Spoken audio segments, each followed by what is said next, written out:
Bon dia, welcome to Exploring Timor-Leste, the podcast that talks about Southeast Asia's best kept travel secret. I'm your host Jonty, and I'll share first-hand insights, expert interviews and practical travel tips. Whether you're a traveller, a culture lover or just curious about places rarely covered in the mainstream, you're in the right place. Let's explore Timor-Leste.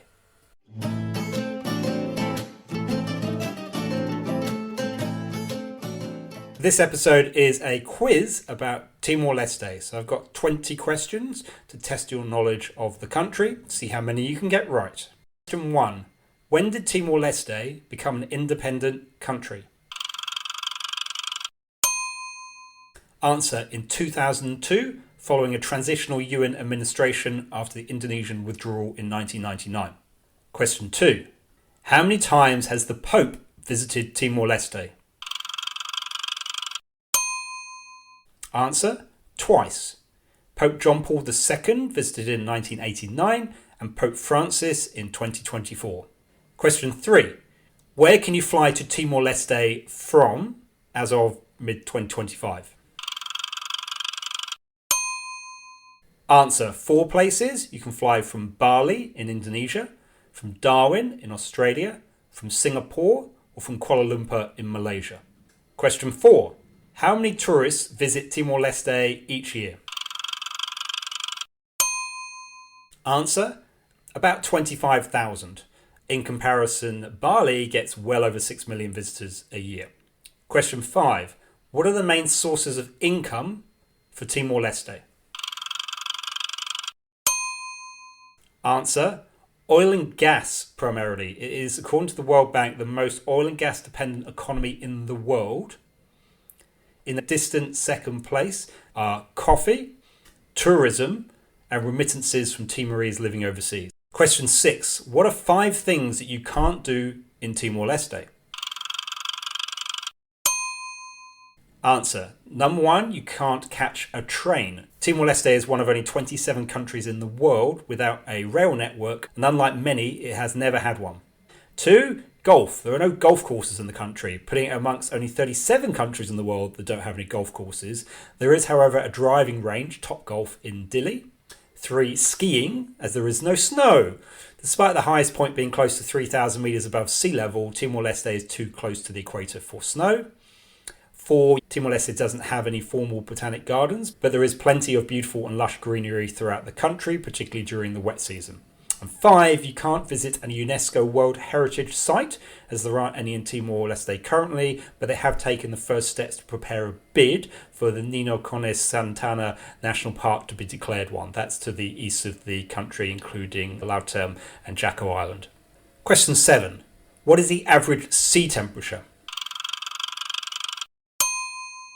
Answer: the ocean stays warm all year round, averaging between 27 and 29 degrees Celsius or 81 to 84 degrees Fahrenheit. Question 8. What is the main religion of Timor-Leste? Answer: Catholicism, with 98% of the population Catholic, the second highest in the world after the Vatican City. Well, the Vatican City has a population of about 800 people, and Timor-Leste has a population of about 1.3 million people. Interestingly, despite being occupied by the Portuguese for about 400 years, it wasn't really until the Indonesian occupation that Catholicism became as dominant as it is. Similar to, say, Poland under Soviet rule, the church was seen as an important institution against the Indonesian occupation. Question 9. How long have people lived on the island of Timor? Answer: at least 44,000 years.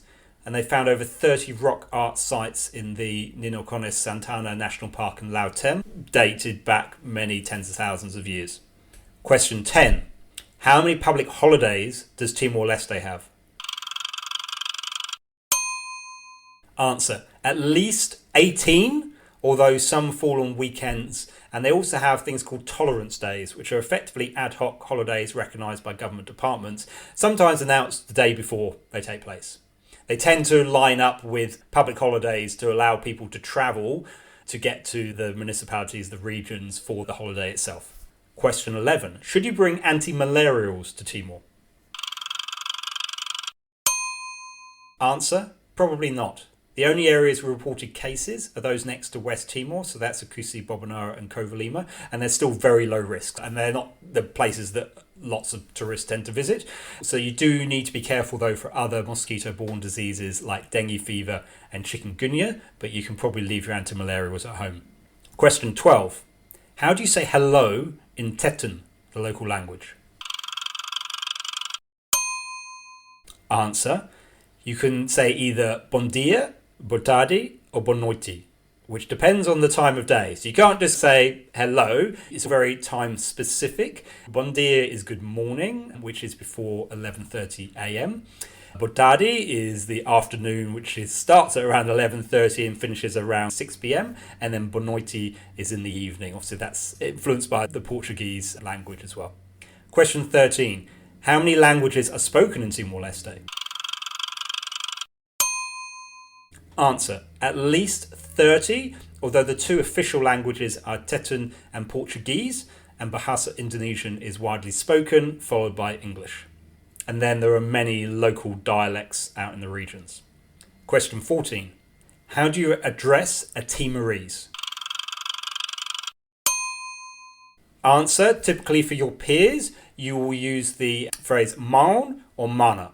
So that means brother or sister. So I might say Maun Antonio or Mana Maria. Or for elders or more formal situations, you might use senor or senora. So sir or madam. Question 15. What are foreigners called in Timor-Leste? Answer.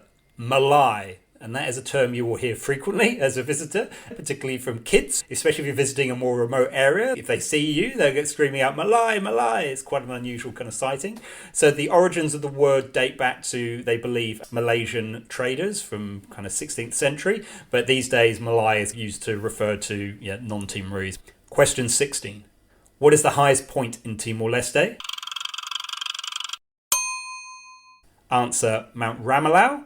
At 2,986 metres, and that is in the pretty much the centre of the island. Question 17. How do Timorese communicate with each other? Answer, Facebook and WhatsApp. I believe they have some of the highest rates of Facebook usage in the world, and pretty much everybody is on WhatsApp. Very few people would have email. WhatsApp and Facebook are free, and once you get a critical mass, everybody's on it, and that's the way people stay in touch and understand what's going on in Timor. Question 18. What proportion of Timorese live in urban centres? Answer, only about a quarter of the population live in cities or towns, with most people living in villages or hamlets in often quite rugged and remote areas. Question 19. How large is Timor-Leste? Answer, 14,919 square kilometres.